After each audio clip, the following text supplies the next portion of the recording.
पता है कि पूरी कमेटी बनाई गई, टीम बनाई गई और राजेंद्र प्रसाद जी जो भारत के राष्ट्रपति थे, उनके को देश की आत्मा उसके संविधान में बसती है।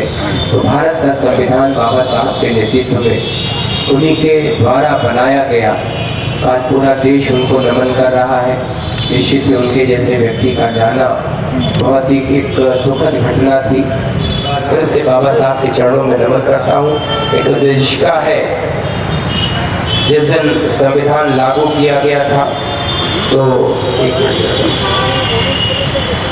आजाद हुआ, तब एक बहुत गरीब देश भारत बन गया था। अंग्रेजों ने जिस स्थिति में ला के छोड़ा था, तो मुझे लगता है कि इस समय भारत को उबारना भी था, भारत को आगे भी बढ़ाना था। भविष्य को बाबा साहब अम्बेडकर की परिनिर्वाण दिवस पर भी मैं पत्र बना के दूंगा और आपके संज्ञान डाल दिया, जिससे कि आपको ये रहे कि बाबा साहब के परिनिर्वाण दिवस पर मेरे को ये बात है।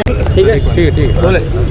आज अम्बेडकर जी को श्रद्धांजलि देने आए हैं, क्या कहेंगे, क्या बाबा साहब भीमराव अंबेडकर जी की आज इस पुण्यतिथि के कार्यक्रम में कचहरी स्थित उनकी प्रतिमा पर भारतीय जनता पार्टी के महानगर अध्यक्ष के नेतृत्व में पूरे भाजपा महानगर जिला तमाम संगठनों के सारे पदाधिकारियों ने, हमारे पार्षद बंधुओं ने भागीदारी किया, उनको अपने श्रद्धा सुमन अर्पित किया। निश्चित ही उनके काम को, उन्होंने जो देश के लिए ऐतिहासिक काम किया संविधान के निर्माण में, उनका जो अमूल्य योगदान है, देश उसको भुला नहीं सकता।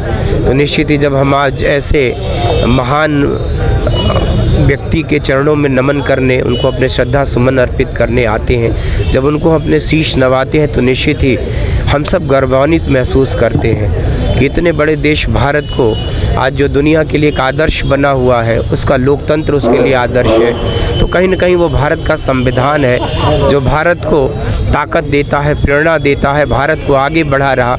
मोदी जी का जो संकल्प है 2047 तक दुनिया की सबसे बड़ी आर्थिक महाशक्ति बनने में, तो भारत की वो ताकत संविधान से ही हमको मिल रही है। और संविधान की जितना सम्मान भारतीय जनता पार्टी के हमारा नेतृत्व करता है, संविधान की जितनी प्रतिष्ठा बढ़ी है, निश्चित ही सरकार ने संविधान को लिए जितना महत्व दिया है वो बहुत ही ऐतिहासिक है। आज हम सभी के यहाँ एकत्र होकर उनके चरणों में अपने श्रद्धा सुमन अर्पित करने का जो अवसर मिला है, तो हमने संविधान के निर्माण में उनके उस त्याग को याद किया, उनके उस ऐतिहासिक काम को याद किया।